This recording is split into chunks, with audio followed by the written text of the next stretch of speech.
Hey guys, welcome to Crawl Unchained. So during my last SM video, I had to quickly put together a small tile with harvestable stone nodes, just so I could test the new drills I added to my Venturian. This made me think that maybe I should make myself a tile that has everything I need to test out future resource gathering vehicles I make. By that, I mean not just a tile that has a lot of trees and a lot of stone, but one that also includes challenging nodes to get to. Nodes that you have to either climb a mountain to get to or drive down a sand pit while navigating around obstacles, things like that. But while also including less challenging nodes for some quick testing when needed.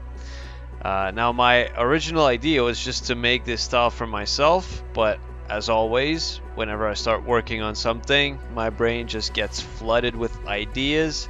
What starts off as a small, insignificant project turns into a huge one, and that is how we ended up here. The first half of the project is now pretty much complete and ready to be shown.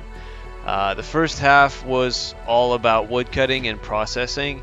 So not only do I provide lots of trees, I also provide a lumber mill to help with the wood processing. The lumber mill offers several methods of processing the wood. No matter how you decide to carry it back, no matter what your vehicle is capable of, the lumber mill will pick up the slack. This video is mostly about showing you guys how to use the lumber mill if and when you need it, and also about showing off the tile and talking about the different challenges in it. That being said, let's get started.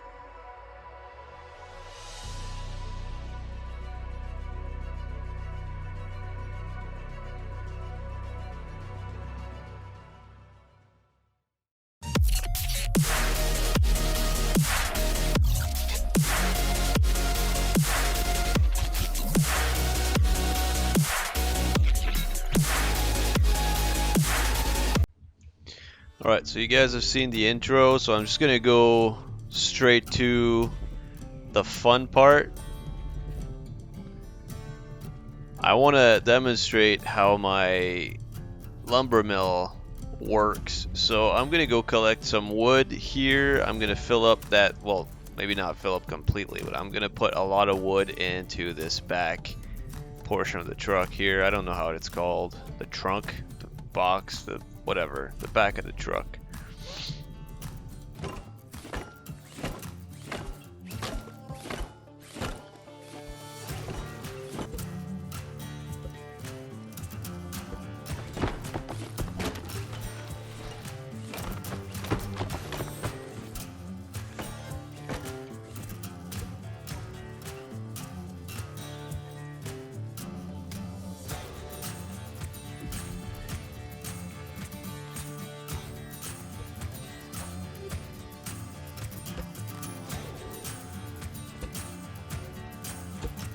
Now obviously this is a long process. This is definitely not the most efficient way of doing it, but the way I designed this entire thing is to offer players options. Okay, I want this tile to be the best tile for testing any form of resource collecting vehicles. So this is just one option, and the tile and the lumber mill, they offer a few different options actually. Alright, so let's just call this full, even though it's not quite completely full. That's enough for the demonstration, so we're gonna go back to the lumber mill and unload. Now the idea with the lumber mill is that I don't have to unload everything by hand.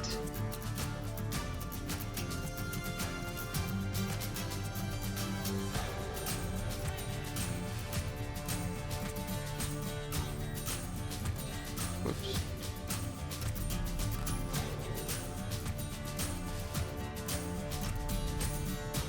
This should take some of it.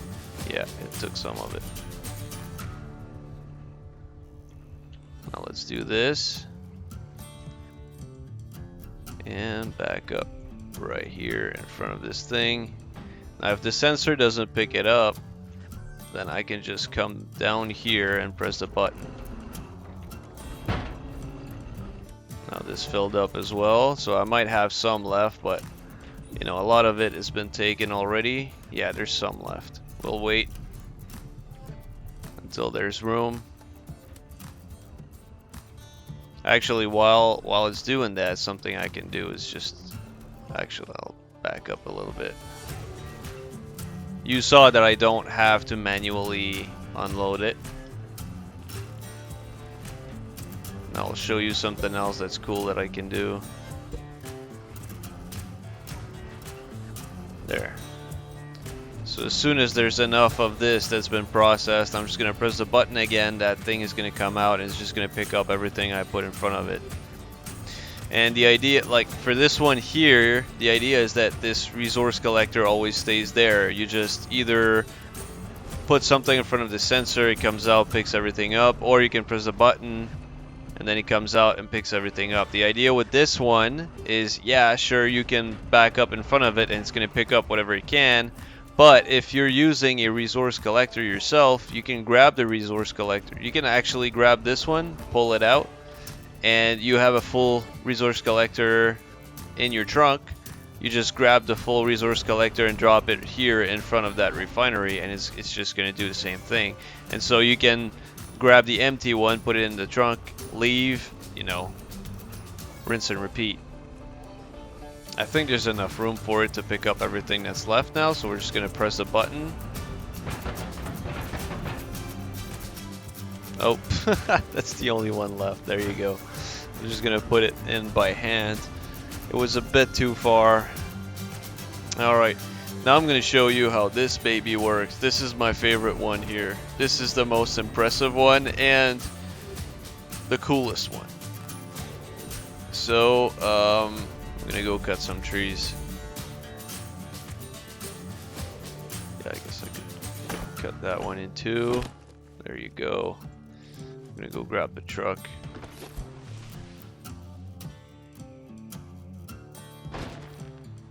Yeah.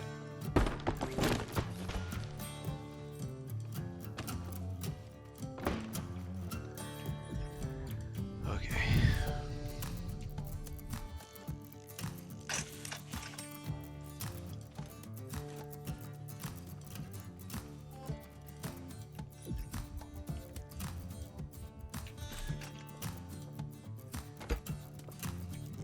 Yes. Okay, that's gonna be the last one for now. Let's just go back.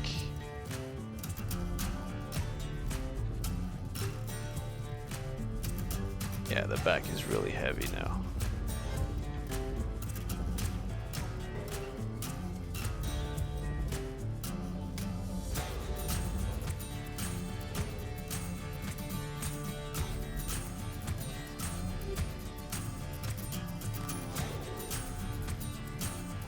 So let's just undo this, grab the weld tool. Now you need to put it where the yellow dot is, here. Now you can either bang it with the hammer or you can use the saw blades that are there, so why not use the saw blades, right? So we're gonna start the machine. It starts this conveyor portion, it starts these saw blades, and it starts these saw blades, and everything is color coded. So the gray button activates everything that's gray, well, including these saw blades as well. But you know, the yellow or orange button activates the orange saw blades. So that cuts this. You can bring them up again, and then just watch the wood get processed.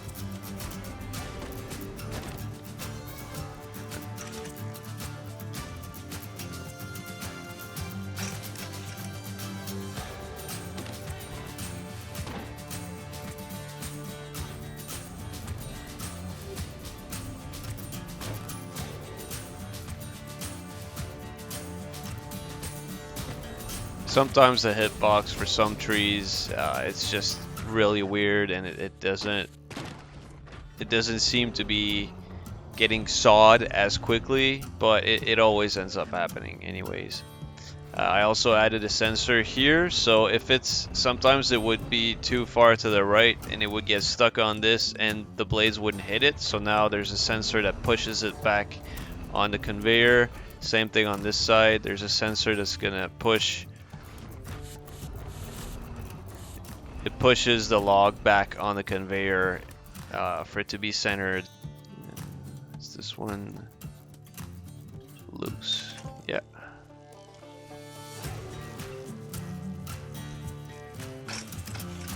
I knew it. If you position it right, then you don't even have to lower it. Also, if there's a tree that gets stuck like this, you can just lower this all the way. And if the original saw blades don't do the trick, then these ones are going to do the trick. Now this one fell, so this is actually giving me an opportunity to show you this part here. So you do this, drop this, boom, get this back up and then push it.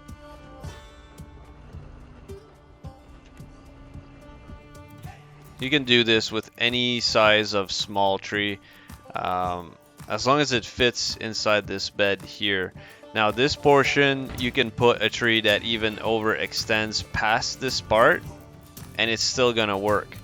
But for small trees, you can actually use this part. As long as it fits in the bed, you can use this.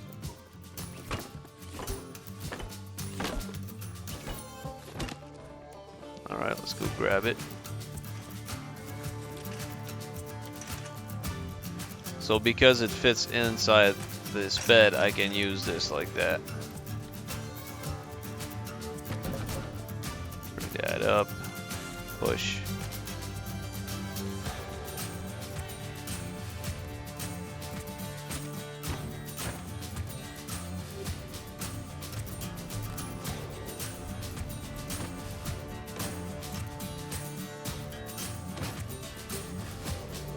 I know this feels like just meaningless redundancy right now, but I've had occasions where this part was actually more useful.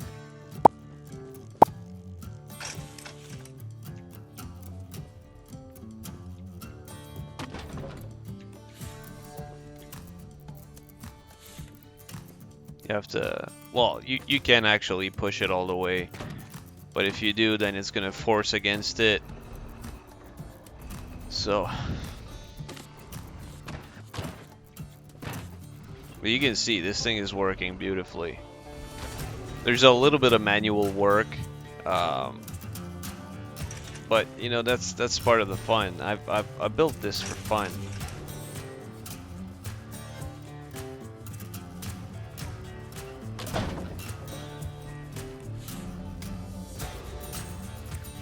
Here, we'll let it push all the way. It's forcing a little bit against it because it's not ready to be cut yet, but it doesn't matter. There.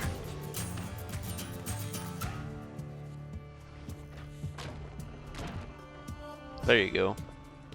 So now there's these little pieces left, so we're gonna do this.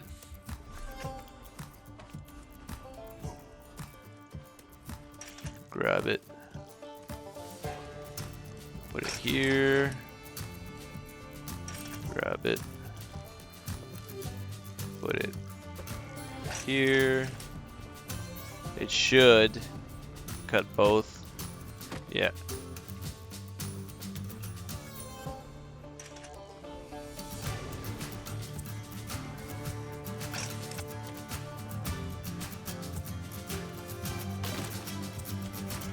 There you go. Push everything over there. Oh. Whoop, that's not what I wanted to do, obviously.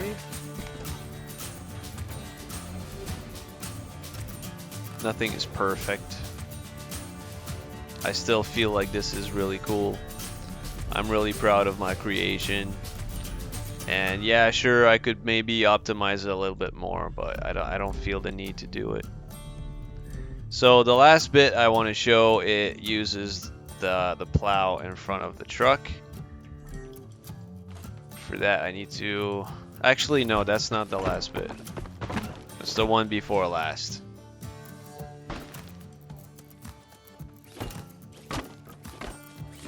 I need need to process some wood first.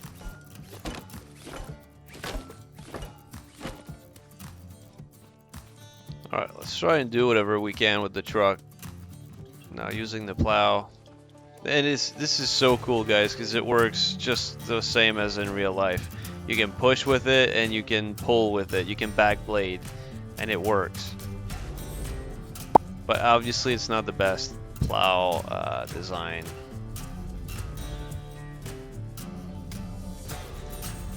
I should have like things on the side to prevent things, you know, getting off from the sides of the plow, but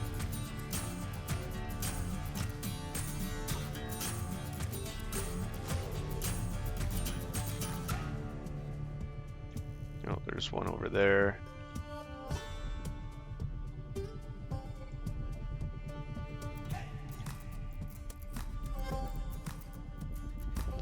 So when I started playing again, I had nothing made in creative. All of my creations were in survival. So anyway, all of that just to say that I had nothing. So I had to start from scratch in creative mode. Oops, too fast. I should have gone slower. It works if I go slow. And you know, I wanted to have a pickup truck. This to me, it's a lot cooler to do it this way. It's more fun, more challenging. Alright, let's just push our first load over there. Hopefully I don't lose too many. There you go.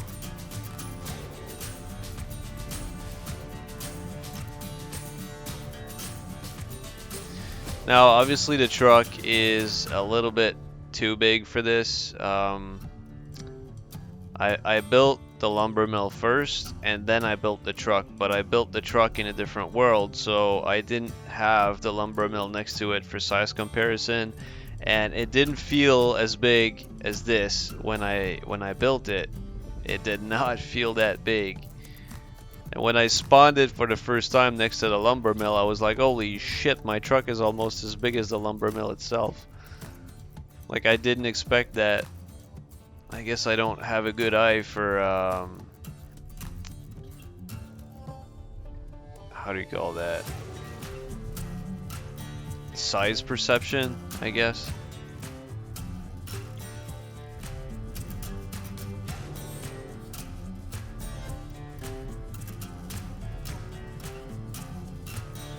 That truck is enormous. Obviously, also like a vehicle that has tank steering would be way more efficient at doing this job. I wanted my pickup truck, okay? So I know what you guys are thinking. You know, you could have built a Bobcat style vehicle instead. You could have built a bulldozer type vehicle instead to do something like this, and it would have been so much better. He could have added like flaps on the sides of the plow to prevent things falling off. I know all of those things, guys, okay? Don't worry.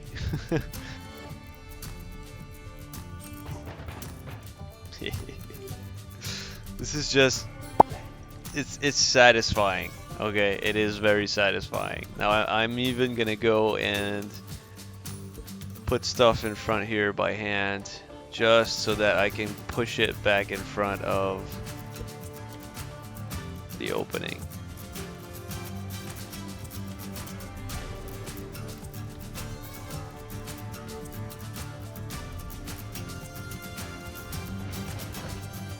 There you go. It's just personal preference at this point.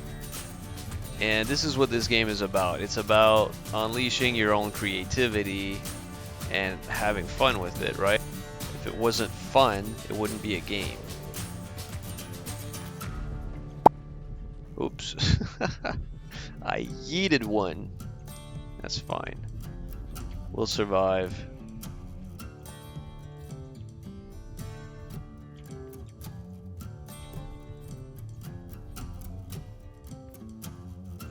I'll just, I'll push what I have, whatever.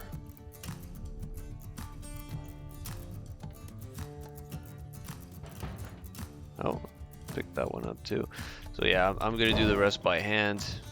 Alright, so the last thing I want to show you guys, oops, there's a few here, is how this baby here can even handle the big pine trees.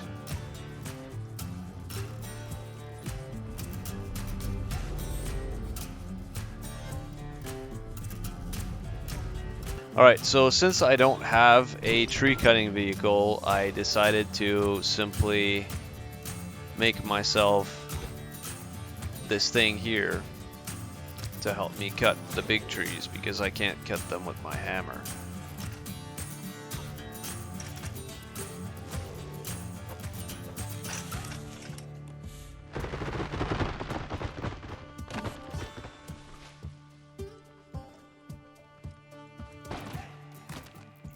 I'm not going to use the truck to carry it, it would just take longer.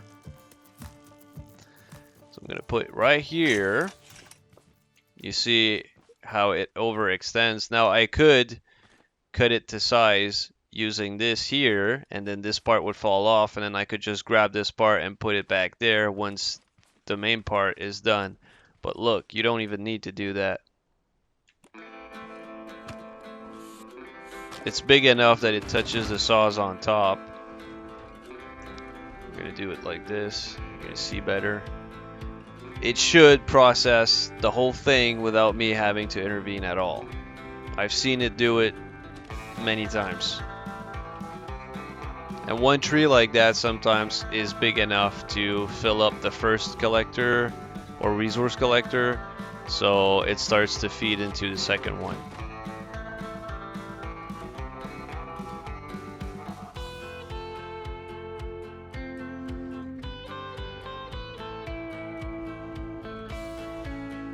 You see, sometimes it seems to have trouble. It's like it's touching the blades, but it's not at the same time, and I don't understand why it's doing that. Now it just fixed itself. But sometimes if it does that and it doesn't fix itself, then that's where these two blades come in.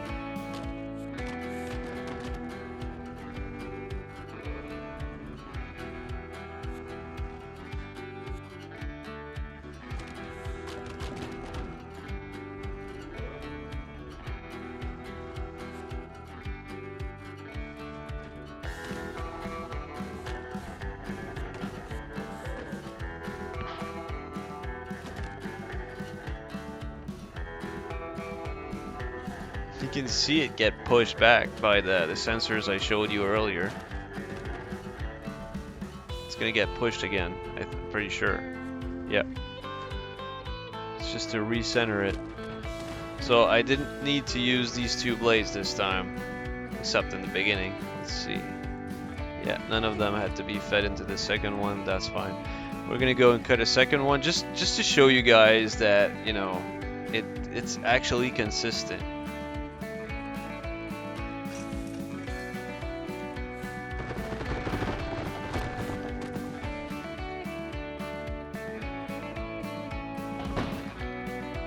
This is going to be the last tree that we cut.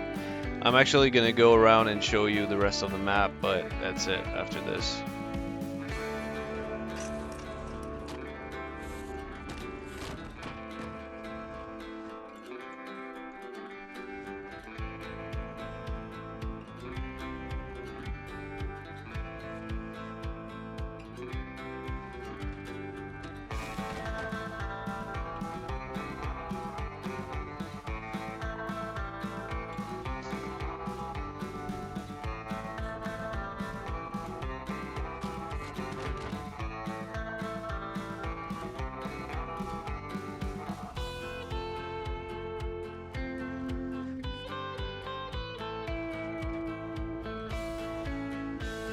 Oh, it's having trouble this time. Am I gonna have to use it? No, it fixed itself. Yeah, it's just the hitbox on those trees. Sometimes it's weird. It's like the saw blades don't connect with it.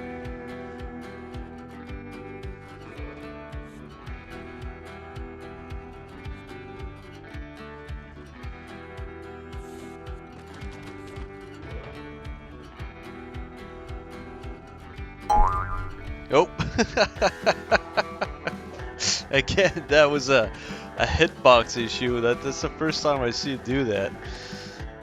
I've never seen it get pushed like that. Usually it's because when something is stuck inside of another hitbox, sometimes it launches it, it yeets it.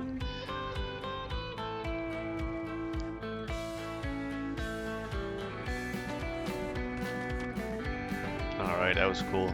So now some of them, yeah. So it started feeding into the second one. Now obviously there's only one refinery, so if I was to feed it another one of those big trees, it would probably fill up the second one,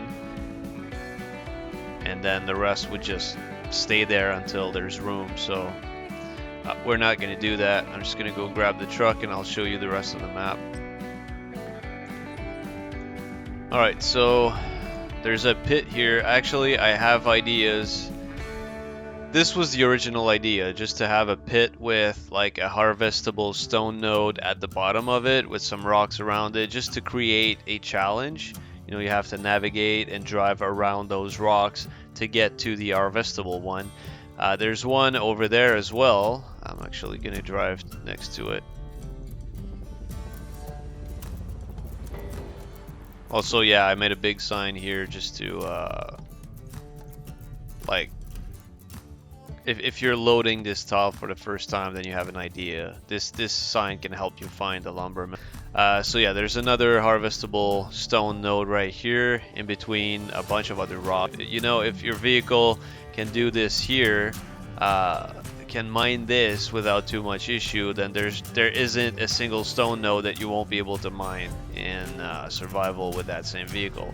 Now, if you're not looking for a challenge, then you have this one single stone node here that is on perfectly flat ground. Then this one here offers a little tiny bit more challenge because there are a few trees to navigate around and there's a bit of a slope here. So you need to have a vehicle that can actually, you know, push itself up and then against the rocks, which is very, very, very similar to how they're done in the survival. And then there's this big, well, it's not big, it's just, you know, big enough to drive on it, but whatever. It's like a bigger hill. You can, you know, there's plenty to try and get to here, and I could actually add more. This style is still a work in progress, so expect things to change, expect things to get added to it. I'm constantly getting new ideas as to things that I can do. That's how this entire thing started. I told you in the intro, this started off as just something that I wanted to make for myself, and then I just had more and more ideas and I just kept adding to it. So this truck is not the best vehicle to drive around here, but I actually made it. So this is like a light patch of trees here, but then there's a thicker patch of trees right here, and there's a stone node in the middle of that as well. So this is like the perfect tile to test out your resource collecting vehicles. I called it Harvester's Paradise for a reason. And then here it's quite thick. And I think there's a harvestable rock here in the back. So obviously, yeah, if you just exit the tile and come from this side, then it becomes easy, but whatever. You know, there's plenty of challenging ones out there. So my plan here for this sand pit is it's going to become a stone quarry. So it's going to be covered in harvestable and non-harvestable stone nodes, and there's going to be a permanent structure built into it, and it's going to be designed just like the lumber mill. It's going to be designed to process the stone, whether you refine it all the way down to the rods or whether you don't refine it at all and just break large pieces of it and then push it into a mechanism That's gonna be the next part, or the next evolution of this tile. You know, the whole idea for this came from my Venturian. Well, I said that in the intro anyway. So it was all about making a tile that would allow me to test what my Venturian could do, to see if it could climb, or like what was the Venturian's limitations.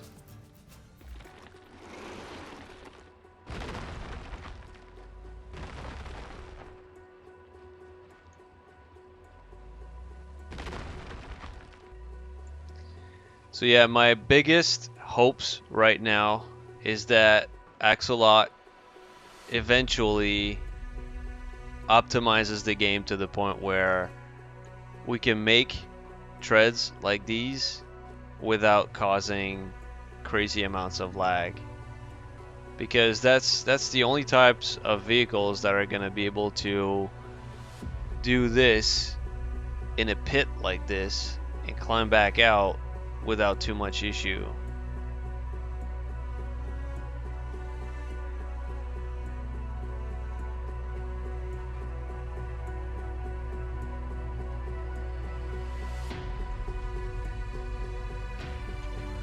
I wanted to have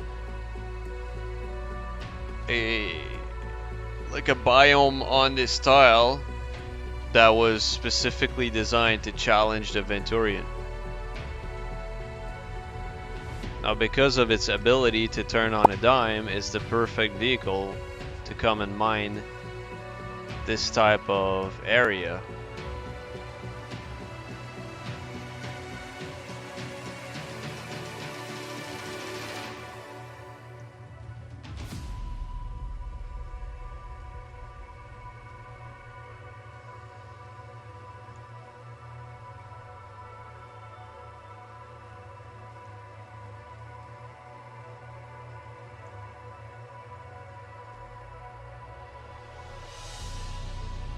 You see, I've made it up here a lot more easily than I did with my pickup truck.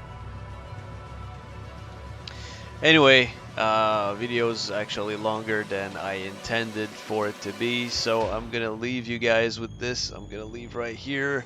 I hope you guys enjoyed. Leave some comments, please, and look forward to seeing everything you saw today on the workshop and more in the near future. So that being said, you guys have a good day. See you guys in the next one. Bye bye.